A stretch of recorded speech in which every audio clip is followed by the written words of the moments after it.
You're very welcome back. Now, our next guest is a one-woman whirlwind of activity. Within a short space of time, this comedian has contacted her birth parents, established a career in comedy, debuted her solo comedy show, and developed a documentary about motherhood. And with the 20 minutes left in the day, she continues to make the nation laugh with her solo show, Glee Bag. And will be delighting us with her presence at this year's Cat Laughs Comedy Festival. It's only Joanne McNally. That's a dodgy tour name. That's written out. I know, you have to be very clear. Glee Bag. Yeah, tell us about the tour. Tell us about the show. Why? So the show is a stand-up show. It's basically just what I've been up to for the last year. Moving out of my mum's house, moving to London. Men, a lot of it's about men. Love men. I could feel that coming. Dating, marriage, kids, babies, you know, life, basically. Right. So you were, just to go back, Joanne, you were working in a PR company. Yeah. And up until relatively recently, as in this is quite the whirlwind, isn't it? So I'm in it, I think this is my 5th year. OK. So I was kind of late when I got into it. I was 30 before I got into it, which by comedy standards is quite late. Was it always there in the back of your mind? No. Really? No, not at all. No? No. Oh, performing, yeah. I loved performing. And I was a good performer as a child, because as a child, all you need to be able to do is project your voice. And I was really good at that, which I'm still very good at. I don't even need a mic most of the time. Right. Yeah. But no. I was in public relations, and then I got kind of half involved in this play, and then a stand-up. It was PJ Gallagher actually came and saw the play, and he suggested I do stand-up comedy. So I started kind of touring with him. He got me into it, basically. So it's his fault. It's his fault. That's what he says. Blame PJ on everything, basically. Yeah, we always do. I was like, thank God, because now I'm delighted. Now I'm delighted. I couldn't go back to PR now. Have you found your thing? Is this it? I'd say so, yeah. Something like this, yeah. Like, if it's not doing stand-up, it'll be something around, like writing or something like something. And it's interesting that... Or I'd love to be a psychiatrist. Oh, OK. Well, just if this doesn't work out. It's interesting you mentioned that, because the psychology of doing stand-up, and PJ, no better man to talk about that. Yeah. You know, stage fright, nerves. Yeah. Like, what you actually put yourself through, because... you have to write it.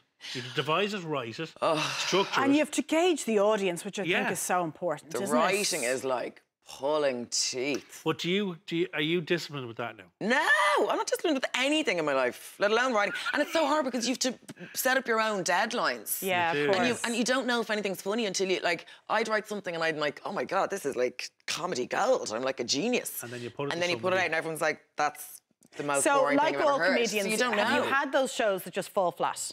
No, I've never had a show. Well, actually, no, I had one show in Australia that just no one enjoyed. I didn't enjoy it, they didn't enjoy it. Yeah. But generally, no. I mean, if you're having loads of bad shows, you should probably reassess. But you have to develop that skill as well as a stand-up, I'd imagine, that you have to self-edit as the show's going on. Yeah, you're gauging the audience. Because you're thinking, right, that joke didn't go well, and I know that in 13 lines' time I've got something there similar, so I might cut that. And reply. Are you doing all that one? Yeah, and it's such a weird.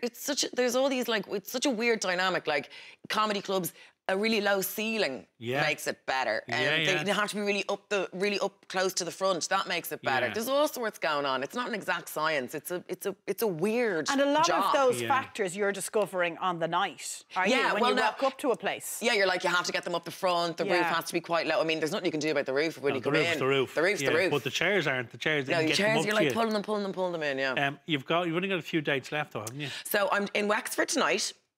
In the Crown as part of Jess Fest, and then I have 2 Cork dates, the 10th and the 16th of May, but the 10th is actually gone now, so just the 16th is left, and then I'm in the Dalkey Book Fest on the 14th of June, Friday. And then you're heading down to the Premier League of comedy festivals in Ireland. And it's its 25th birththday.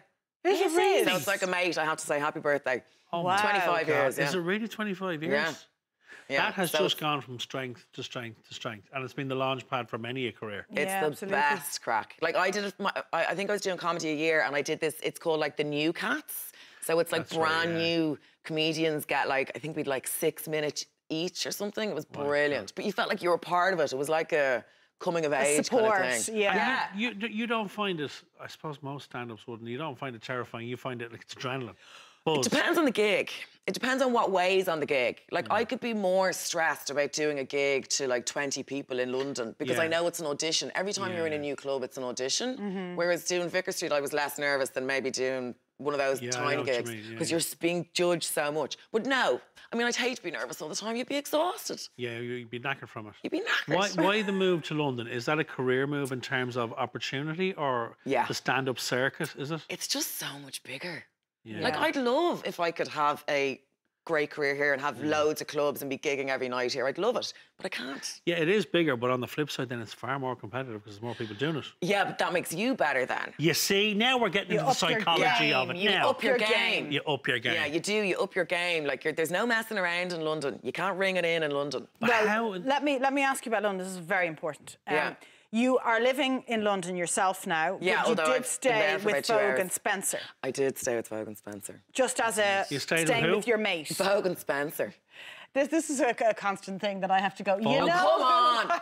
Vogue and Spencer? Vogue Williams. Williams. Oh, Vogue and Spencer. Yeah. I thought Vogue and Spencer was somebody. No, Vogue. I stay with Vogue She and married him. Spencer.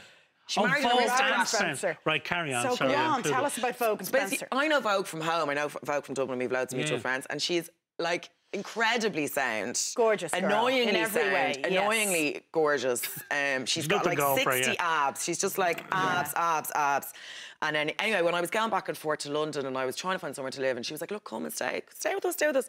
Spencer would love to have you." And I'd say Spencer was like, "Who the hell is this one?" And I was swanning around in Spencer's robes and everything. Had the time of my life. And then I had to go and find my own place. And I'm not married to an aristocrat. So Yeah. like my London experience is very different to Vogue's London Yeah. experience. So you were kind of spoiled for a while. I was very spoiled. And what is your life very privileged, or is it kind of a normal enough existence? Or I mean, they work their backsides yeah, and off. you can see that following Vogue on just social works- media. She just works all the time. Yeah. But they've a lovely gaff, and I thoroughly enjoyed my stay there. I was Yeah. like, "Where's my turn down service?" Like, I was spoiled rotten. But then bang, the reality of Yeah, you're it's in like, a... what can I afford Yeah, now? you're in a Renting bed in sit. London. Yeah, some shed out in Broccoli or something. And I've been living in Westminster with them. But what fascinates me, Joanne, is where do you start? So you arrive in London, you get there right now. It is a very intimidating Do you need city, agent, actually. manager? Do you just have to hit the circuit, go to clubs? I have an agent and a manager in the UK. I had them before I went. That's kind of Right. why I went. I got signed by a UK agency and then was like, right. Which is actually a big deal, I'll isn't jump. it? Like, that's a great step career-wise. Yeah, it's kind of like essential, I have would to have think, it, to make yeah. a move like that because it's so big. Like everyone in London is a stand-up. Like London is the centre. Like people come from France, from Canada, yeah. from America to try and crack London.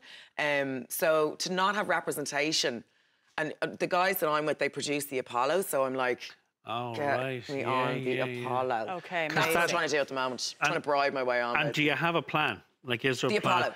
The TV, but do you want to do the TV circuit, the game, the Yeah, so shows? I love stand-up. So stand-up is the main aim. I'm not trying to kind of jump out of stand-up. Bit of acting, but like I'm a bit ropey at that. That's never stopped So anybody is he. It before. hasn't stopped. Yeah. I heard. I've made a career out of it, chicken. I'm like, I can play a Southside woman in her early 30s. Like, I can do that. But like, Brilliant. nothing else now. I wouldn't be doing a period drama So you or can play anything. yourself. Yeah, I can play myself. Like, I'm not going to be in anything. So very quickly, last Yeah. couple of dates are Wexford. Wexford tonight. Yeah. One date in Cork on the 16th. 16th in Main Cork. And And, then Friday Dalkey. the 14th of June in Dalkey. Very good. Very Well done. You impressive. got all the Glee dates bag. in. Well done. One of the Glee few bag. guests that remembers their dates and their show I know, venues that and never stuff. happens. Joanne, I don't know. thank you for coming Thank in you. to see So, us. on a Thanks for mission. having me. To bag yourself a ticket to Joanne's Glee Bag show or to see her perform at the Cat Laughs Comedy Festival this month, visit joannemcnally.com. She's her own website and all. You know. Oh, Visit me. pure me. notions. Notions. Up next, looks, if you've got a weekend break coming up, there's more staycation styles on the catwalk after this.